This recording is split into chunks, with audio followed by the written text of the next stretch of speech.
In this video, I will show you the best way to do Google Ads keyword research. I will teach you everything you need to know about keyword targeting in 2024 so you can find the most profitable keywords for your search campaigns. But first, we need to quickly discuss how keyword match types work in 2024. Google doesn't just show ads for searches that match your keyword, it actually assigns a meaning to your keyword.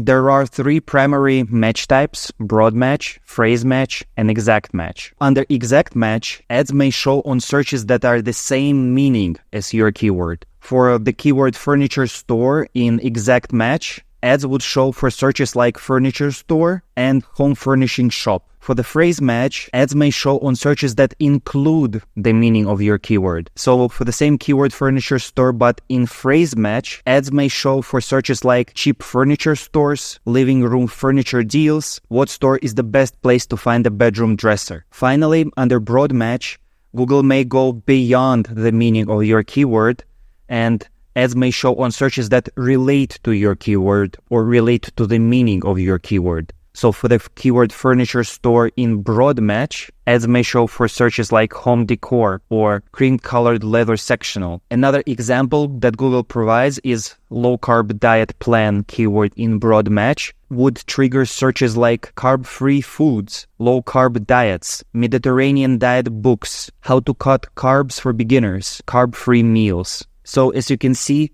broad match offers you really broad coverage, but in order to deliver more relevant matches, broad match type may also take into account the user's recent search activities, the content of the landing page, and other keywords in an ad group to better understand keyword intent. In 2024, having most of your keywords in broad match works best, but it is critical to use them in combination with a smart bidding strategy. This is because every search query is different, and smart bidding is able to adjust your bids and make sure you participate in the right auctions based on different signals at the time of an auction. This includes signals like device, physical location, location intent, weekday and time of day, remarketing list, ad characteristics, and so on. You can also use longer tail broad match keywords to give Google more context of what exactly you're trying to target. For example, instead of targeting running shoes, you can target a keyword like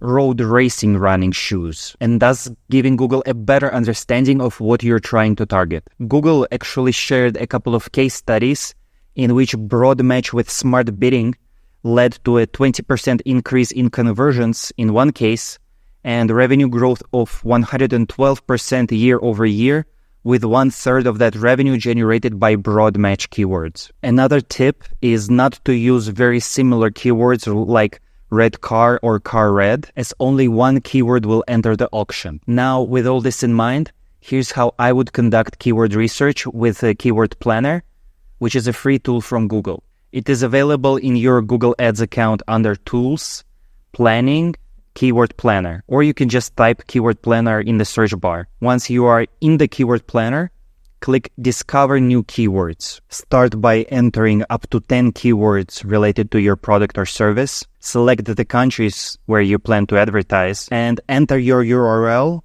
to see additional keyword suggestions. Once ready, click Get Results. As you can see, Google Keyword Planner gives you a table with data on keywords you just provided, followed by keywords ideas sorted by relevance. You can refine your search by going to Refine Keywords. You can remove keywords from certain brands, services, and some other options. In this case, I will filter out creative agency. The most important piece of information that the Keyword Planner provides is the average monthly searches, along with a graph of what the search volume was over time. As you can see, searches for PPC agency services have exploded in recent months. Plus, Keyword Planner also gives you top of page bid, low range, and high range. In reality, your cost per click will most likely land somewhere in between those two numbers. The more relevant your ad and your landing page are, the better experience you provide on your website, the closer your CPC will be to the low-range bid. First,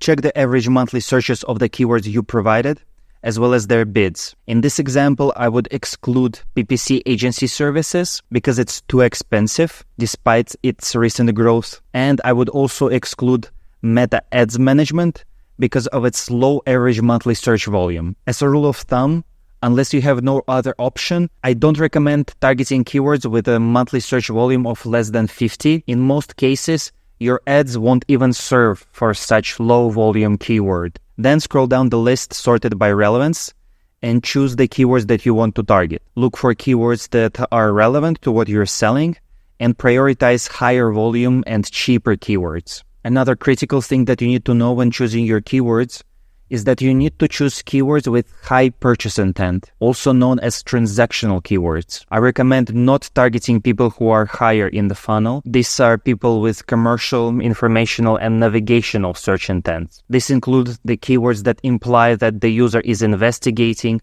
comparing, reading reviews, answering questions, or trying to navigate to a specific site. From my experience, transactional keywords will bring you the most conversions. Those are the keywords that users who are ready to take action would type. Focus on those keywords in your targeting. Don't bother targeting commercial or informational keywords unless you're producing content that is relevant to those search terms. Even though those searches can bring you a lot of cheap clicks, usually those clicks don't convert enough to justify spending on them. In my example, I wouldn't target keywords like top social media marketing companies or best social media agency. Finally, the last thing that you need to look out for are irrelevant keywords that you're seeing in this list, and you want to take a note of them and add them to your negative keywords on the account level or in a separate negative keyword list. Don't use broad match with your negative keywords, as you may exclude too broadly. Perhaps you will exclude searches that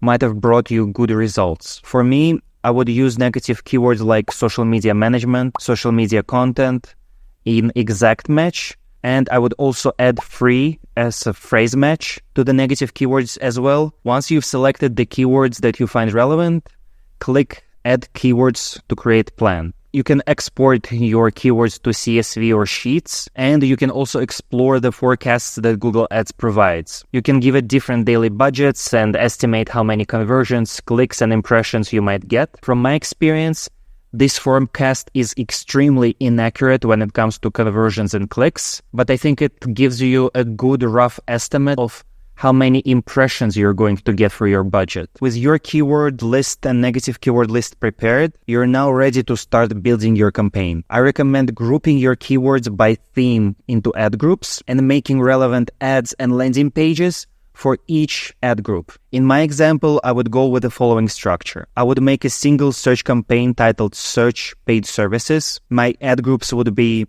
PPC, Google Ads, social media, Facebook, Instagram, and YouTube. This type of structure allows you to provide ads and landing pages that are super relevant to the keywords that you are targeting. And as a result, this will improve your keyword quality. It will give your ad a better visibility, and as a result, more clicks and more conversions. It also makes reporting easier, as different services or themes are neatly separated from each other. So essentially, just like this, my search campaign is ready. I would let it run for about a month, and then I would go through the results of each keyword. I would do keyword optimization, maybe add some keywords or remove some keywords. Subscribe to the channel, as in future videos I will explain how agencies do this keyword optimization. Like this video if you found this helpful, and I will see you in the next one.